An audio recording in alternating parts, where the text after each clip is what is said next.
thank our opponents for giving us hopefully a really good debate. I can thank my partner for giving me support. All right, and so let us begin. And we're going to start off with this topic. This house believes that genetic modification is favorable. And observation one, we have the right to define, and we are going to define this as a fact debate because it's not asking to compare, it's asking what is favorable. Subpoint B, favorable, which the definition of it is the human longevity modification. Subpoint C, we think that genetic modification is favorable. Subpoint D, the criteria is preponderance of evidence. Preponderance, not preponderance of evidence. Observation 2, synthetic imitation is of natural selection and evolution.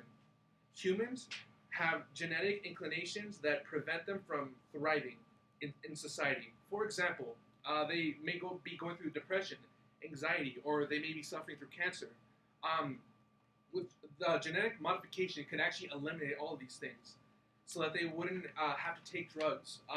For a lot of these people, in order for them to live through these problems, they have to take supplements in order for them to just try to survive with it. But most of the time, taking drugs could actually make their life much worse because there are other side effects, such as for someone suffering through depression, taking pills could actually increase their temper. They can small things could actually make them upset, and by genetically modifying them, it could actually prevent them from having to take these drugs, so that they could live a carefree life, and so that they wouldn't have to worry about this anymore. And it's going to help people thrive and live much longer. And what we thrive for more than anything else in our society is so that people can live much longer and without a worry that they have to go through cancer or having any emotional breakdowns. And that's all. That's all we need here.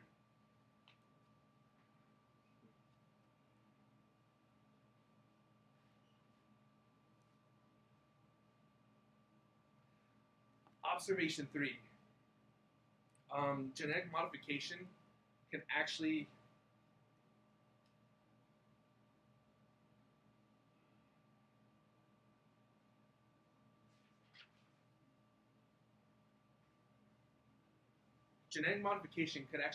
improve our schooling as well.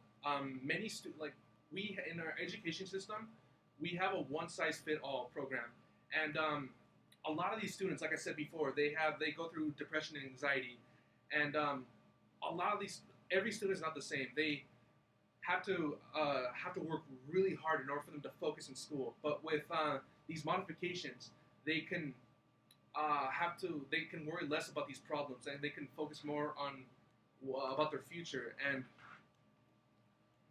working hard for your future is the most essential thing that we can all thrive for. That's all I got.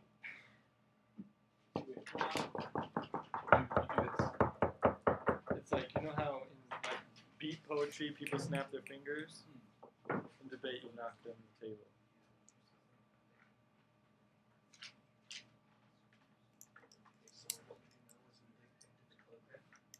And we write down our arguments in case they like. So yeah. Hey, Christian. Yeah. So we're one color and they're a different color. That's essentially how it works. Good.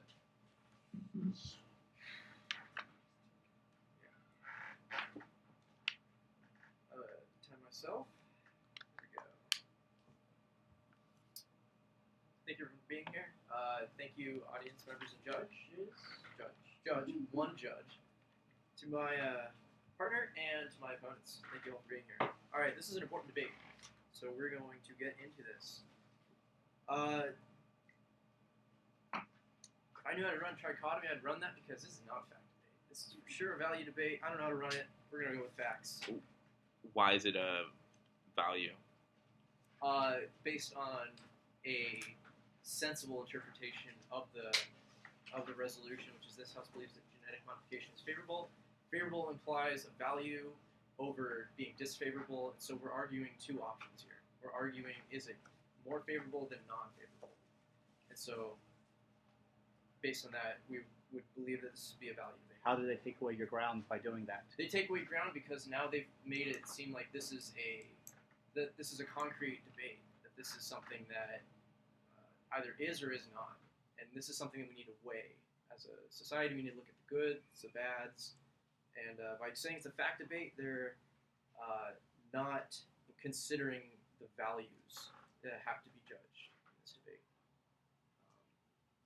So I don't know where that goes. We'll just go with our points. Starting off on case. With what my opponent said about how the goal is human longevity, and they say preponderance of evidence wins this. Again, if this is a fact debate, sure, preponderance of evidence would win.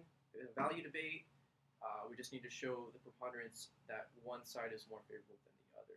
And if we could show that one side is, in fact, less favorable, that genetic modification is not as favorable as they say, then we would win this debate.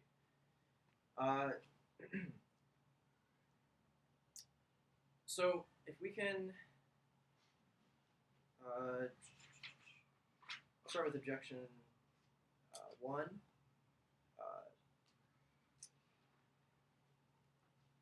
I'm sorry, I'm a little bit all over the place right now. I'll start with my one main critique I have with their arguments, which is that that the goal is working hard for the future. I heard my opponent say that the goal is to overcome challenges. Now, if we take away those challenges with genetic modification, again, we're not overcoming that. That challenges people, and so their own suggestion that genetic modification is favorable defeats that point, because if we have more challenges, that means we have more work to do to overcome it. Working hard leads to a better future, so theirs would not lead to a better future. They argue that we have a one-size-fits-all education system. That is true, but that's not within the realm of this debate. We're arguing about genetic modification, if it's favorable. So that point is not relevant. With regards to preventing diseases without drugs, if people can live longer without worrying, that's the goal.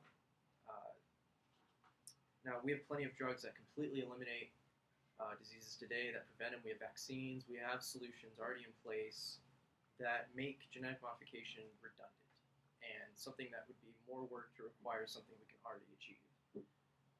So it doesn't propose anything much more beneficial.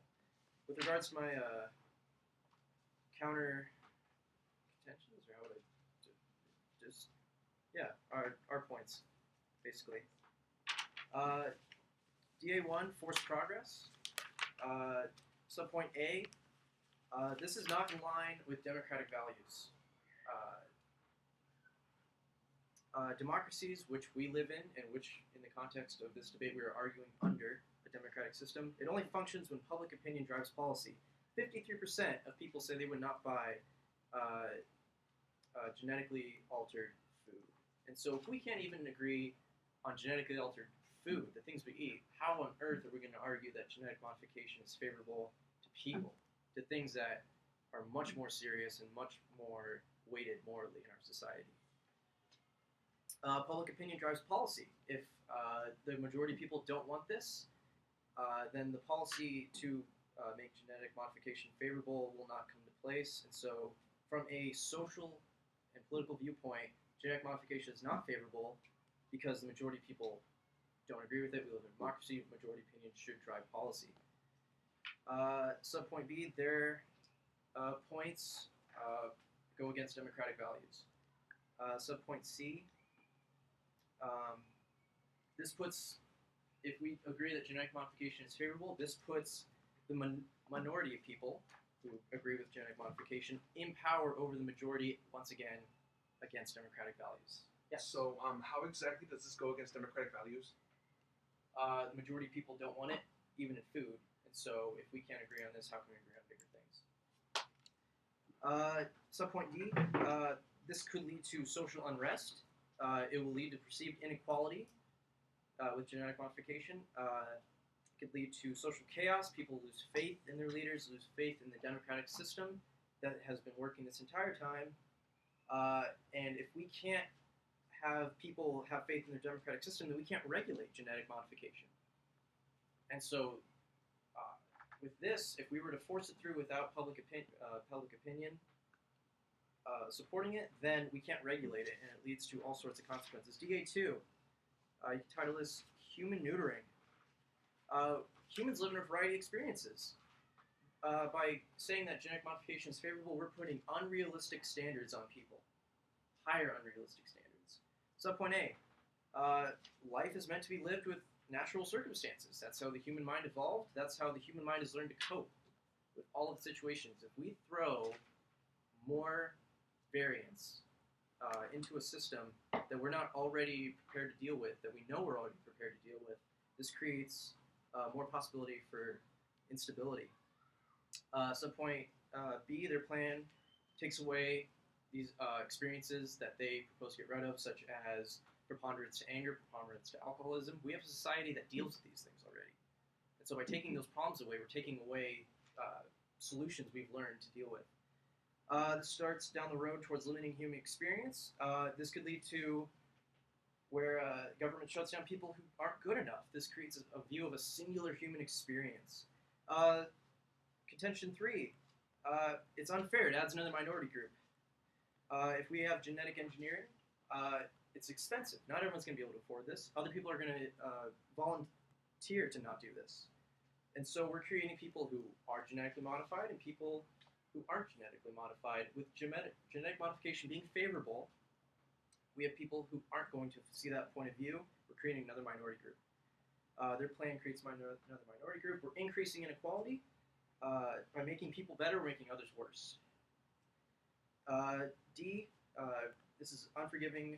It could lead to an unforgivable, justifiable caste system. We have an actual superiority rate or superior race that would not work well with others. Thank you.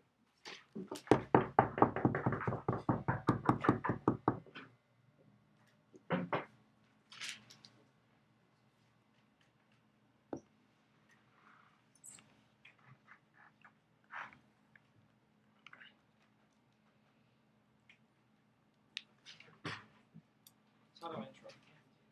How do I intro? What's Generally with like a thank you, and then you know So you I'd get like to into thank arguments. my opponents for their Do you need a timer? I got one. Yeah, you gotta go for 8 minutes. Or, yeah, 8 minutes. You have up to 8 minutes to speak. Yeah. Yeah, but don't worry about like filling all of it or whatever. Most people don't on their first debate, so just say what you can.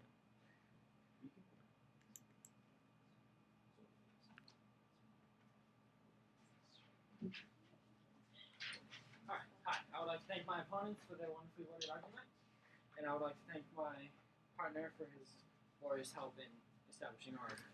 Now, to first address the problem of humans' goals to overcome challenges. It is our job in nature to address these challenges presented to us and to evolve based on these challenges. Now, to address that, essentially with the rapid growth of human population, our synthetic drugs and stuff, and our ability to cope with natural diseases in our environment, we've essentially eliminated the ability for humans to proceed with natural selection and evolution. We have artificially extended human life to a point where evolution and natural selection is obsolete.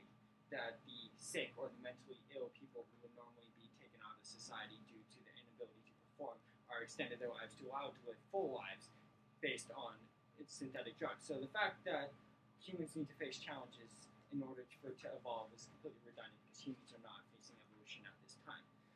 Now, my opponents brought up the fact of GMOs. Now, it is granted, I will grant the fact that GMOs are not broadly accepted in current society at the moment. Now, with that fact established, at the exponential rate of growth that human population is growing at now, the amount of land mass on our Earth is not adequate to sustain a population of currently 7 billion. It's already currently not enough to sustain our current population, much less at the exponential growth, the fact that we will be hitting around 9 billion people in the year 2030. Now, with genetic modification, what this does is it essentially increases our rapid production of food and the rapid growth rate of food so that in a limited space of land that we are now currently allotted to farm and produce food for our generation, that it will allow for a greater gross product return from that. So while GMOs are currently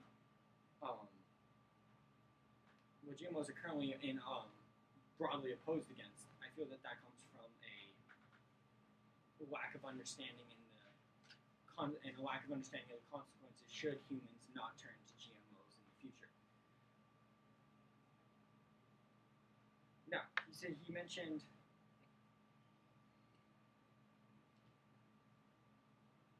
that genetic modification is redundant. Now, my counter to this is that with GMOs, we could essentially bring about the extinction of biological diseases. So, take cancer, for instance, that some of the most brilliant minds in our society are being killed off due to cancer, or that due to our dependency on tobacco and other companies, that we artificially create these cancers into our lungs that are killing nearly, I believe, 40 percentile of natural smokers develop some disease related to tobacco. Now, with GMOs, we could essentially increase our resistance to developing cancer. So that while it is illogical at this point in time to establish that every human will stop smoking immediately, with this genetic modification, what we can do, if say it is done in current smokers, what it can do is it can develop a resistance to it, so that these people who still have this addiction and dependency on this product will no longer be at risk of developing these serious diseases for the extension of their life.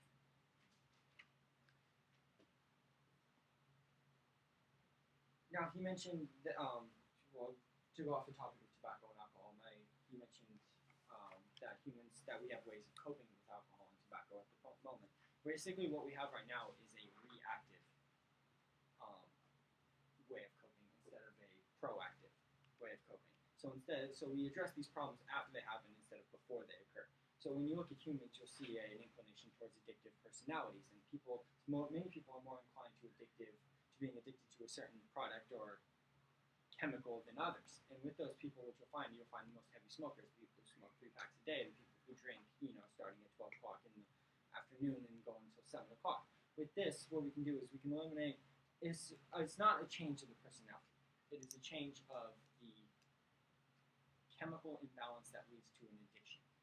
And so with this genetic modification, these people who try alcohol for this escape are no longer dependent upon it. It is now just they don't feel the need to be dependent upon it. It is now just a tool to use every once in a while. Now,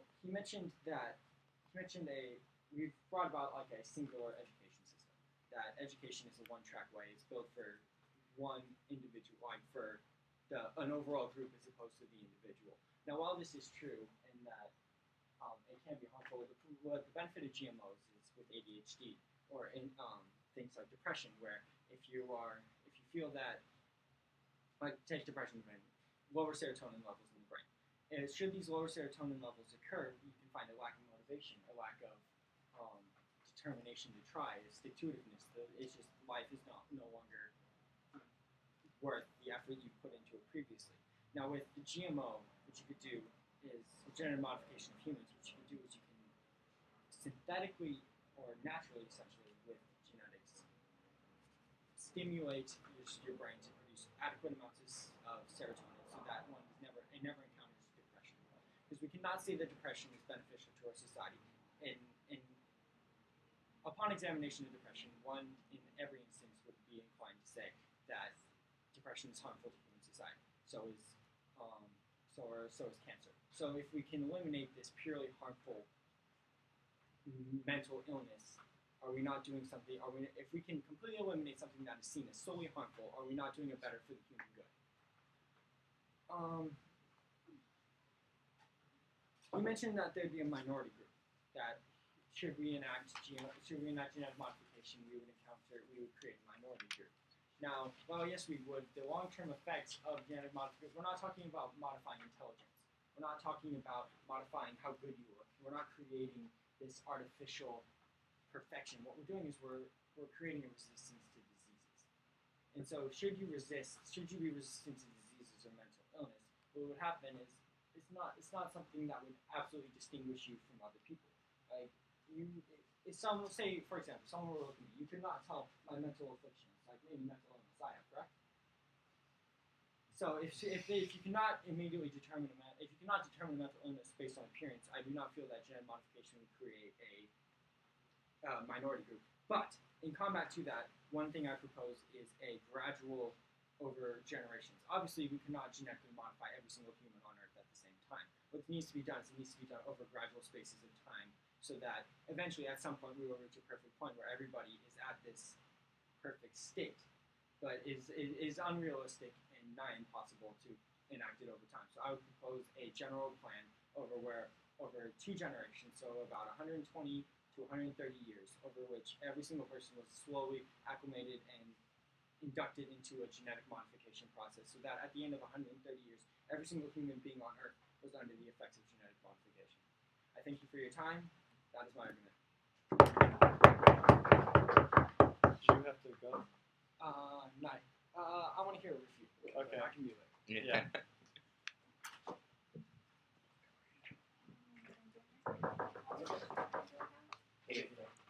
Okay. Yep.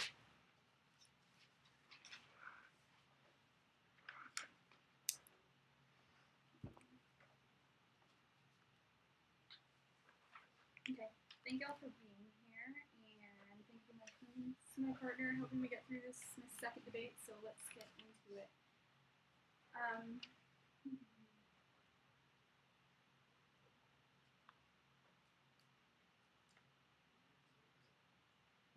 I just want to start out by saying the first argument that you made was that natural selection will be obsolete, and if that is so, then then humans will eventually, in your approximation of 130 years, in your very last statement of approximately 130 years, then will be this perfect society in which then, in that case, we won't face any challenges. But moving into your first observation, you said that for food, genetic modification will increase like the food supply, and the thing with that is that there's always going to be mistakes. Like, that is life, and there are always going to be things that are unknown, and so mixing unnatural like species that shouldn't be together, at least with food, and I'm going to relate this exactly with humans. If you try and modify them to be one perfect idea, there's always going to be like unknown outcomes, and with that, negative outcomes. And so from that point, I question what will be done to those, which leads me into our second disadvantage, that it does create a minority group. To emphasize what my partner has said, and because there will be a minority group of even in 130 years with the mistakes that are made, and so these cast off people will be unfavorable to society, and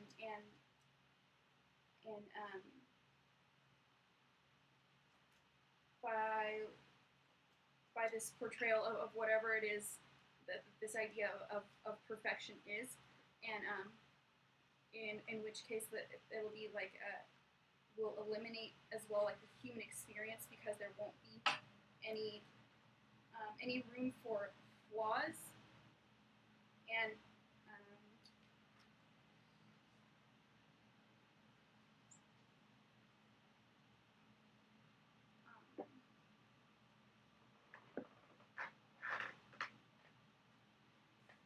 so I'm gonna try and relate the second disadvantage to our third, which is because there are going to be this kind of superior and inferior caste system, that there's going to be inequality, and so people will begin to, of course, think because everyone is supposed to be in a certain way that there can't be any imperfections, and so then just like the attempt to make everyone genetically modified to be this perfect idea, that everyone that's not will be obsolete in their minds, and in this way they will also want to get rid of people because they're not perfect, and because they already tried to genetically modify these people and it can't be done because something went wrong. That I would argue that would lead to a genocide of sorts to get rid of these people that aren't perfect.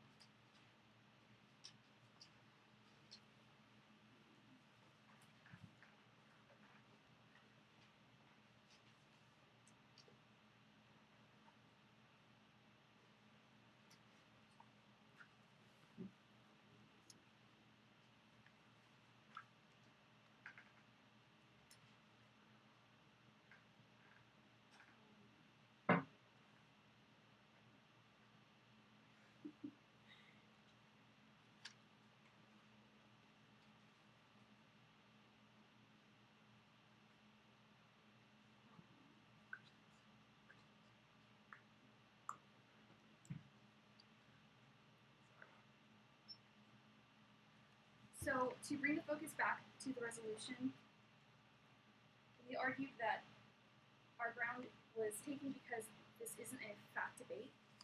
That the word favorable implies, even though it's not stated as favorable or unfavorable, that this is a value debate in which the affirmative needs to argue how genetic modification is more favorable, and which they have yet to do.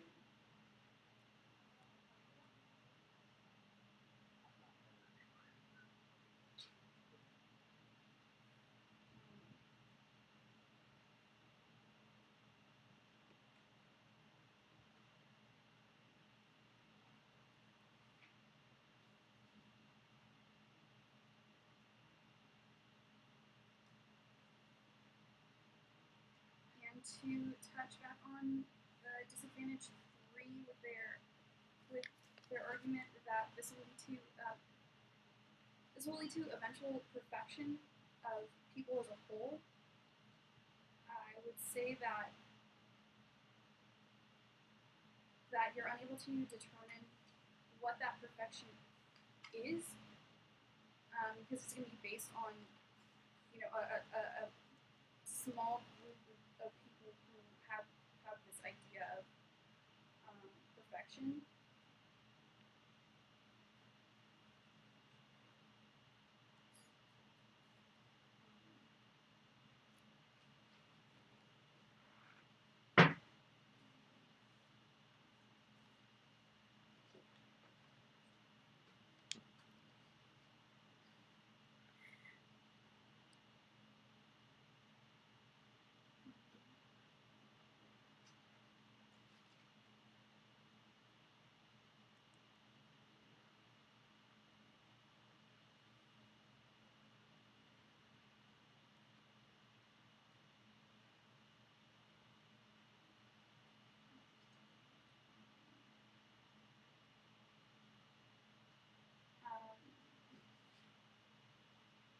Okay, I'm just going to end with an argument that they argue, facing challenges and evolution is redundant just because it cannot be seen, but it's natural for humans to face challenges and to overcome them, and by making it obsolete for anyone to be different, then our society could never progress other than to become robots, essentially, and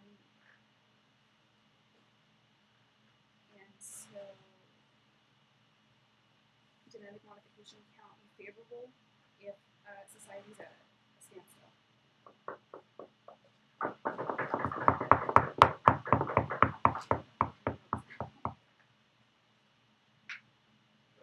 Yep. How long do I have? 4.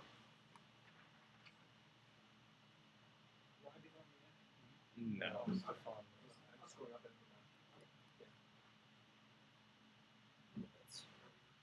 Okay.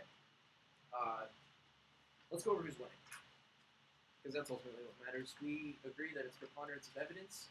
They must argue that genetic modification is more favorable than not. And if they don't, then they lose. So, let's stick with why it's not. What's more favorable? We have two worlds we can compare. In one world, we think genetic modification is favorable.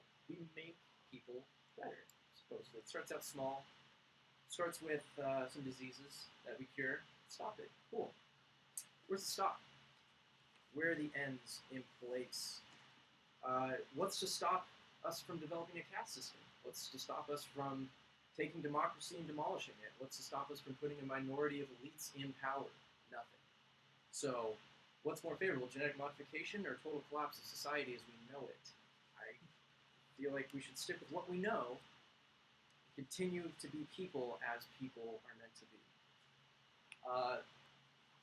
In the other world, where we agree that genetic modification is not favorable, what do we have? We have the same problems. We have no new problems. We have alcoholism, sure. We have preponderance of evidence. We have all these problems with our genes. But the problems are what make us people. Overcoming these challenges are what makes us better people. And so the best way to make people better is not by changing their genes, but by changing them while they're alive and helping them to overcome the problems that they face throughout their life as normal human beings. With our system, with genetic modification not being favorable, we have equal people. Everyone's on the same playing field. You're luck of the draw. If you have good genes, you have great genes. If you have bad genes, you have bad genes. There's no bureaucracy in charge of that. There's nothing. And so, is genetic modification favorable if we have to have a bureaucracy in place? Is it favorable if we pick and choose who's becoming better? It's not. It's unfair. Adds another minority group. Again, we could go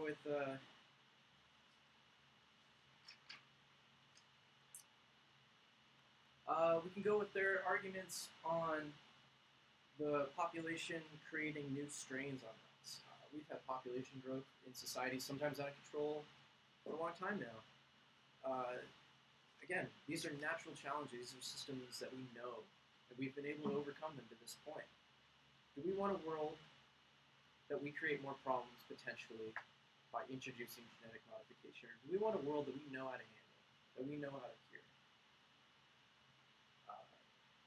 Again, so I'll just go with some voters. Judge, you should vote for us because we showed that genetic modification is not favorable. It's less favorable. If you implement genetic modification, you create a world that is less favorable.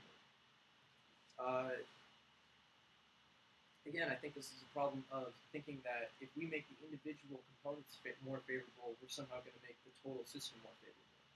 When in reality, it's much more complex. Society has many dynamic forces in place. Again, genetic modification is not stopping disease necessarily. It's simply changing the genes. We still don't have a complete knowledge on this. And then 130 years, if it's favorable, why not place it in power? Or why not do it immediately? Why do we have to wait 130 years? And so for my voter 2, again, their system with genetic modification being favorable creates a minority in charge of the majority. That's not favorable. It's less favorable, so I'm out of time.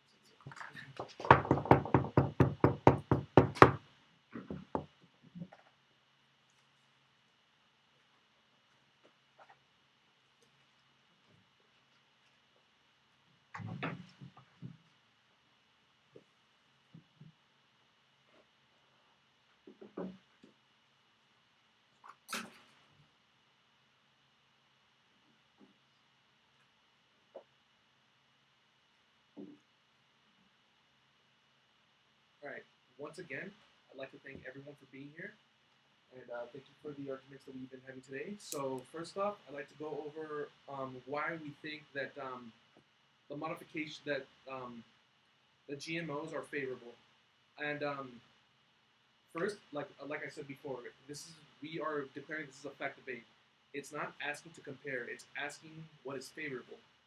And so we went over our first observation, which is like synthetic imitation of natural selection. We do believe that that GMOs are much more favorable than drugs.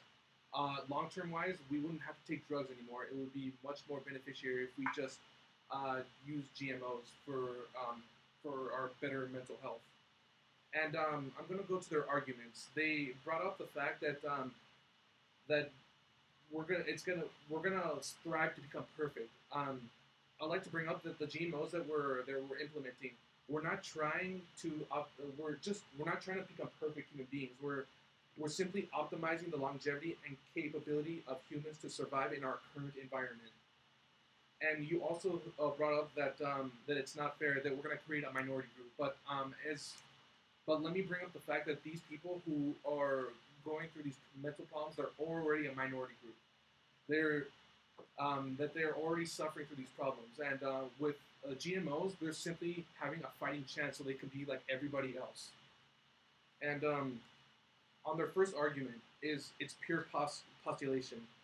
One could argue that without genetic modification, that the current rate of human growth, the environment as a whole, including humans, will face extinction. In 250 years, due to the exponential population growth and population, without changing the current progression, the human race will destroy itself. How's the new argument? You're arguing now that the growth of the population leads to the destruction of the entire environment, whereas before the discussion of growth of the population. What's your response?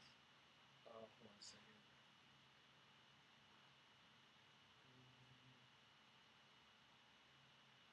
Yeah. Mhm. No, it's not what I mean. Yeah, it's just No, this might have been. point under consideration. Move on. Okay. All right, and also they also brought up that it's gonna bring them to unrealistic standards, and like me and my partner said before, let me put these into words here. We're not trying to bring up the standards for human beings. We're simply giving human beings a fighting chance. They're not going to be treated unfairly. We're simply giving them a way so they won't have to take drugs anymore, because drugs are not always the best solution.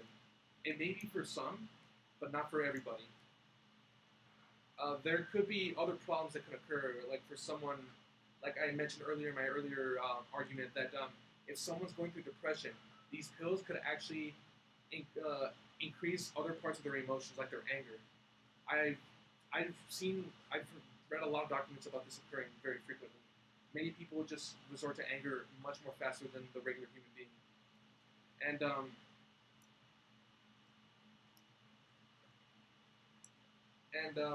we're not trying to create these perfect human beings. Like, we're not trying to create robots. We're trying to create people without these problems that they have to face with every day. I'm very certain that a lot of people go through this, and they would wish they would just simply go away. And with GMOs, we can actually make that happen. And so if we can implement GMOs for people, we can help them so they can thrive for something much better than what they can possibly achieve now. I'm sure that a lot of people can do great things, but GMOs just give them the extra tools and the extra push that they truly need, so that they can grasp a better future for them for tomorrow. And I'd like to thank everyone who joined in our debate here, and I'm going to excuse myself from this podium. Thank you. Hey, before everybody leaves, I have some ICC stuff to talk about, but I think we should all hear.